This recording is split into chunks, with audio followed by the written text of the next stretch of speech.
Hi, everyone. It's the OnStage Blog Theatre Podcast. My name is Greg Ehrhardt. Chris Peterson, the editor and owner of OnStage Blog, on with us. This is not Rachel and Jacqueline.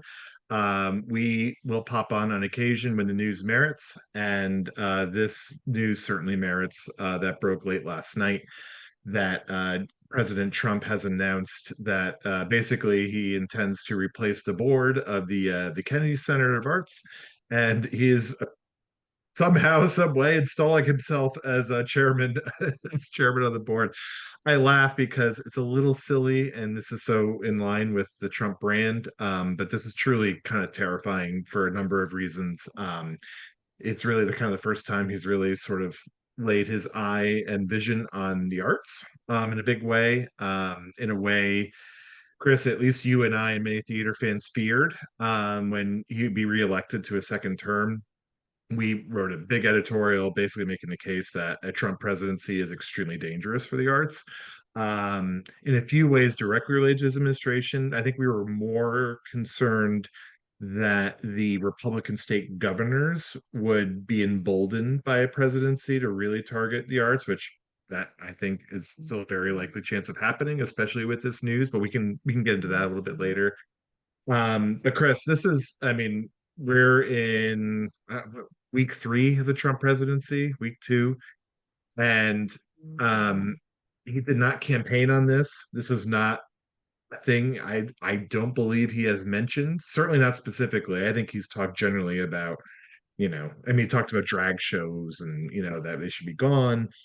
He's talked about replacing people within the government, with his own people. But I did not have my bingo card that the Kennedy Center would be in February of January 2025. This is really disheartening, maddening, sickening. The Kennedy Center of the Arts puts on it's. I'll let you get into the details, but it's such a bipartisan arts group. It's probably the most bipartisan arts center we have like in the country. So many notable Republicans and Democrats are either honorary chairs or members or I don't know. I was just sick to my stomach seeing this and just I mean all everything that's happened in 3 weeks has made me mad. This has made me almost like purple mad. In a way that I really kind of and if I make some jokes during it, it's really my way of balancing my rage and eradicating. But You Chris, gotta laugh to keep yourself from crying. Yeah. kind of, yeah, yeah. But and look, no one wants to listen to us just yelling and screaming for 2 hours. So we're trying to, do this in a way. And I think there's some reason, not really for optimism, but just for caution. Like this may not go the way either he's planning or the way he's promoting it's going to happen. But Chris, give me your immediate reaction when you heard the news. What were your thoughts? You know, just like I think a lot of people, the first thought I had was like, this is the stupidest thing I've ever seen. Like, there's real problems going on in this country. There's real problems in this world. And my God, if we had an administration that actually was thinking about solving those problems, what a great place we would be. But that was my first thought. I was like, this is stupid. But then, just like I think everybody else, the thought crept in of like, oh no, this is them trying to now infringe upon freedom of expression, the freedom of the arts, and making sure that whatever, if people were scared of, the state-controlled media, um, as we have in a lot of other countries like, North Korea and Russia and things like that. I mean, this is a step towards that. And, Yeah. if there's if this creates a precedence where Trump can all of a sudden just say, we're going to take over, the nation's beacon of performing arts and artistry in this country and reprogram it or put his people in there that have no business whatsoever being in charge of this at all. It's scary. And, I think what makes it even, and you said it yourself, is like this is an apolitical board. There's no political motivations whatsoever. It's a lot of times it's just kind of honorary, and you just go to a monthly meeting and you just say, hey, like we want to increase funding here, we want to increase funding there, great. um, the Kennedy Center has artistic directing staff. So like in terms of what they actually perform is not up to the board sometimes necessarily. So again, it just is silly. So now you're talking about if Trump wants to appoint himself chairman and then bring in his his cronies onto the board as well. Lord knows who those folks might be. Um, given his Matt cabinet. Gates, Matt Yeah, Gates available? Like, is he Matt Gates is like, back. he Matt can't Gates is be back. I AG? mean, Like, all right, there you go. I mean, I, if he did, I wouldn't I, be stunned. I mean, it's like I think anything's on the table at this point. anything's on. I mean, Kid Rock. I'm waiting for Sylvester Stallone to be like the next, president of that board and bring in his own programming. So it's again like you're going to have a board that's going to come in that actively is going to look to interfere with the programming that happens at the Kennedy Center. And the thought that the Kennedy Center could then like the entertainment at the Kennedy Center could turn into what is shown at like his campaign rallies and the artists that he brings to those, things terrifies me. It absolutely terrifies me. Yeah, I mean, again, like if you look at their programming, it is not political programming. Like it's just not. Like, okay, they do some drag shows, but it's not a captive audience. It's an elective audience. You can go there. Like this is not putting on drag shows at schools, which is a lot, which gets a lot of uproar and a lot of discussion. Where you do have a captive audience. Like, again, to be clear, I think there's nothing wrong with drag shows, period. But this is a totally different animal. Totally different. This is just like what are we doing here? Like Yeah. this is where we're putting our focus on. Like this is a true culture war moment. And the Trump and the Republicans keep saying they're fighting the culture wars. They're trying to stop whatever culture they pretend is encroaching on their values, and now they're just directly impeding. They're just taking their own salvo. And this is I don't know who wants this. Again, did not campaign on this, did not mention this. And here we are. So I think there's a couple things. So one is I think we should be clear. It does here he could replace. So the board has 6-year terms, and from what I've seen, and I think you too, Chris, we briefly talked about this. Like they have never been replaced before in the history of the Kennedy Center.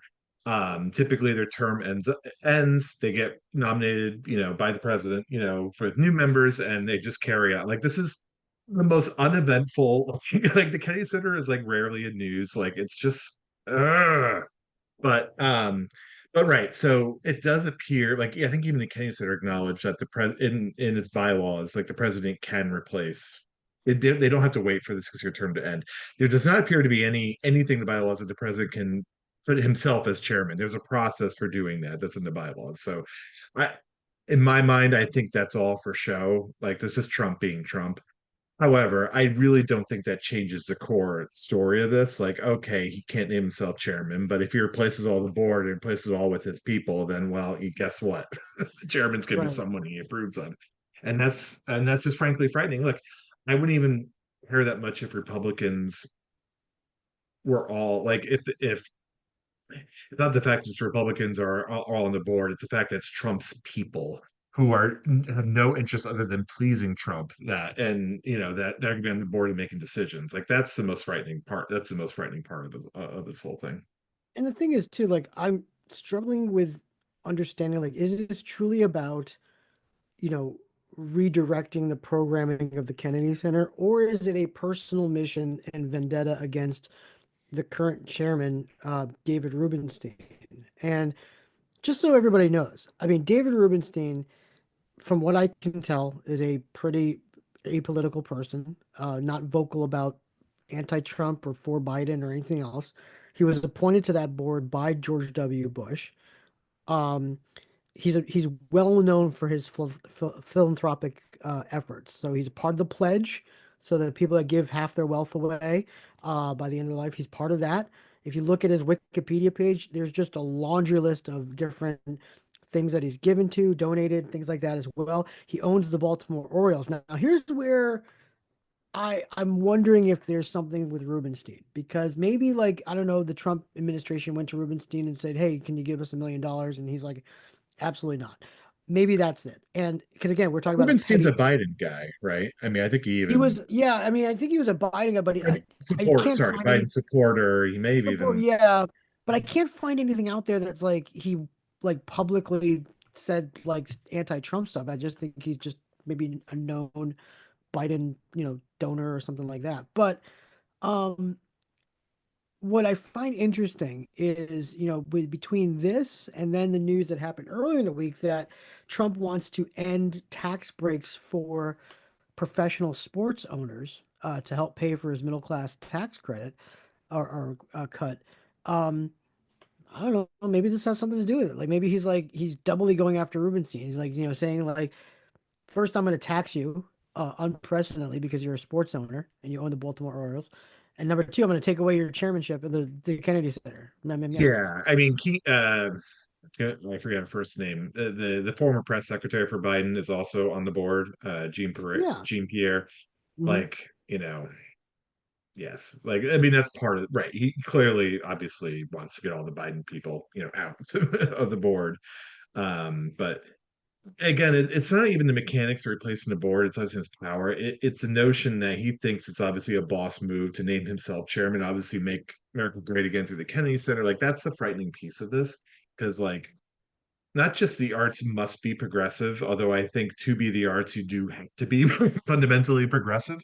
But it's just that like he feels like this needs to be now a new territory for MAGA isms. I mean, like I joked, we did a Facebook Live, by the way, earlier. We tried it out. We couldn't figure out how to get both of us on the Facebook Live, which we're gonna put on Mark Zuckerberg's calendar to discuss that with him. But we wanted to do this pod separate because we both want to talk about this and and kind of go through a few different things. But you mentioned on the pod, I forgot where I was going with this. Um, Well, one thing I did talk about was, you know, every time this argument comes up about making Broadway tickets cheaper, one of the ideas that constantly gets thrown around is having Broadway be government supported, like they do at the West End. So in London and England, absolutely, absolutely not. this This is is this is the reason you don't. And I wanted to get into this point later. It's just like, and this is going to be way easier said than done. But any regional theaters that are dependent on state funding, oh boy, you better have a plan to to be independently funded. And I know how hard that is. I know how hard that's going to be, but it's coming. I mean, it's again, that's coming. my real serious takeaway from this is like this that's the other danger of Trump doing this is think about DeSantis, think about all these other red governors who are like, cool, you know what we're gonna do? I got some ideas for what we're gonna do next. And that's where, the Kennedy Center, great institution, but it's one, it's one center that does production. But I'm thinking about all the regional theaters around the country whose red governors are going to be like, I have some ideas for programming, or we're going to withhold programming if you do this play or this musical or do this show. Yeah. That's the danger. Well, just from my experience of doing community theater in Connecticut when I lived there, um, a lot of the theaters there got state grants and relied on those state. A lot of them Mhm. sometimes were in the hundreds of thousands of dollars per year. Yeah, And while Connecticut, I think, is going to be fine no matter what, yeah. like Florida, Georgia, Texas, um, where you do have pockets that do more progressive theater and have more progressive communities, they're in trouble. I think to your point, I think it's also going to trickle down to schools. I think, if you're a Hmm. public school in a red state, uh, you are doing like the most sanitized productions, imaginable for the next 3 years. Oh yeah, because think about it. I mean, schools get grant money from the Department of Education, which also might be on the way out. Sure, let's just abolish that too while we're at it. But yeah, no, the schools get grant money, and guaranteed it's going to come up where and say, oh, if you do this show, no more grant money. And so schools are going to flounder, and students are going to be hurt as a result. And the It's other really thing too is, I scary mean, stuff. does it start to, it's going to start, I think, in theater. It's going to start where the government absolutely has money in the game. The National Endowment of the Arts, forget about that. That's going to be out the window. So museums are going to definitely be impacted by that. But also, like, at what point does this start affecting large scale media? Like, are we starting to see, those wonderful tax cuts that these movie studios get from certain states, like mine right now in Georgia? Does that change? It's like, hey, you Yeah. guys produced this movie that's anti-Trump. We're not going to give you this tax break anymore, and things like that. So, and where else are you going to go? Because California's on fire. So where else are you going to film? Type of deals. So it's interesting. So some reasons, once again, I wouldn't call it optimism, but again, one is one thing to keep in mind with our structure of government for now, at least, is anything a president does can be undone by the next administration. So that's a little nice thing about. I mean, again, it's in my opinion, as an amateur political scientist, it's really bad for continued power to go to the executive branch instead of the legislative branch. But the benefit of that is anything bad that's done by executive branch can be undone really fast by the next administration. So Trump is president now. In 4 years, if we get a Democrat president, they can undo any and all of the messes that he does. The second thing is so much of Trump is just talk. I mean, the first, which was I thought the optimistic view of the second Trump administration was be a lot like the first one, where he does a lot of things, he gets in so much trouble, it's a new scandal every week, he barely gets anything implemented because his people talk him out of the craziness that he talks. But a lot of this, he just likes to talk to talk. He likes to act tough. He likes to look tough. I am the chairman now. I mean, it's just ridiculous nonsense. And that there still has a chance of that happening here.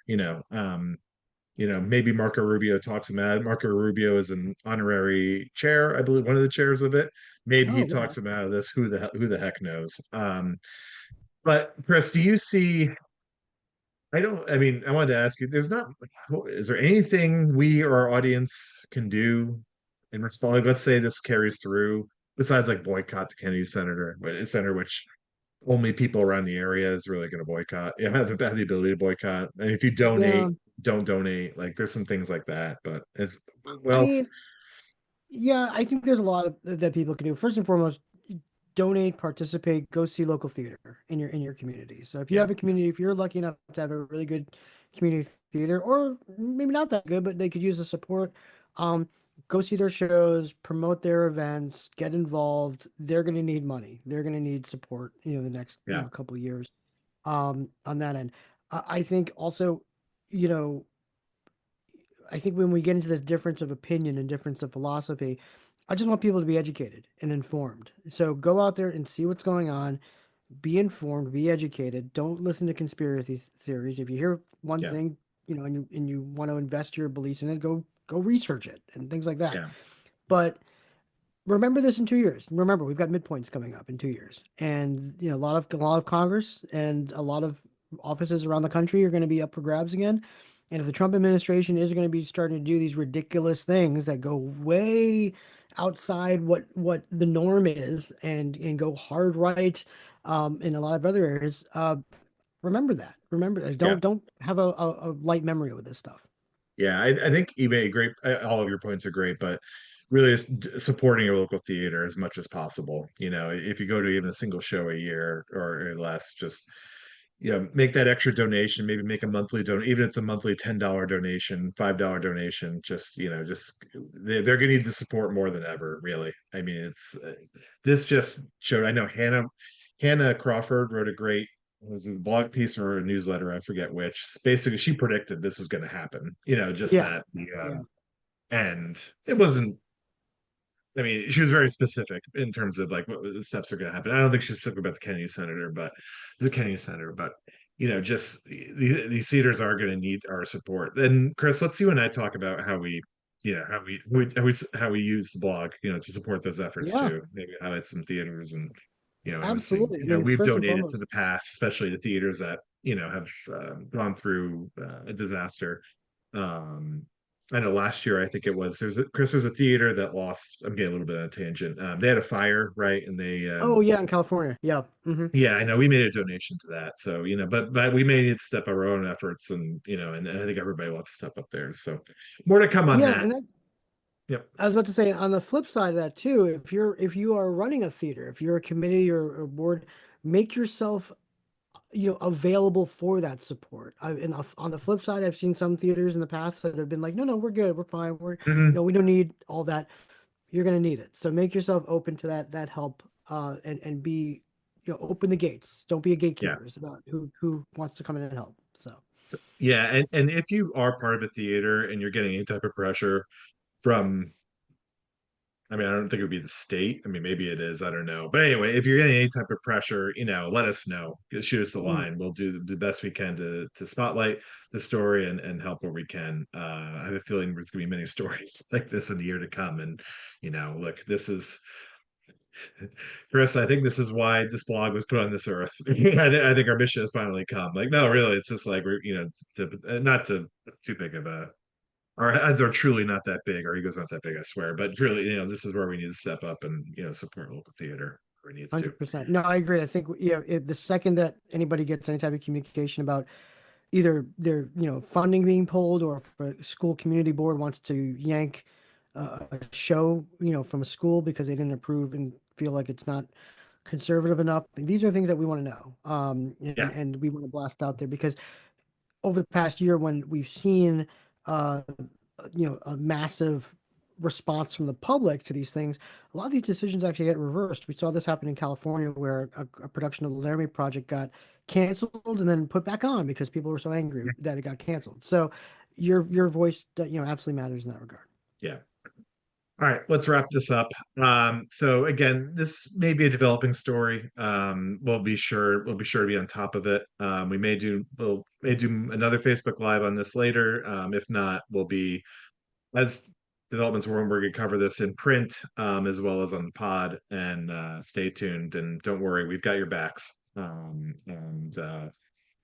Stay mad, stay focused, and and hang in there. And hang in there. We'll talk to you next time.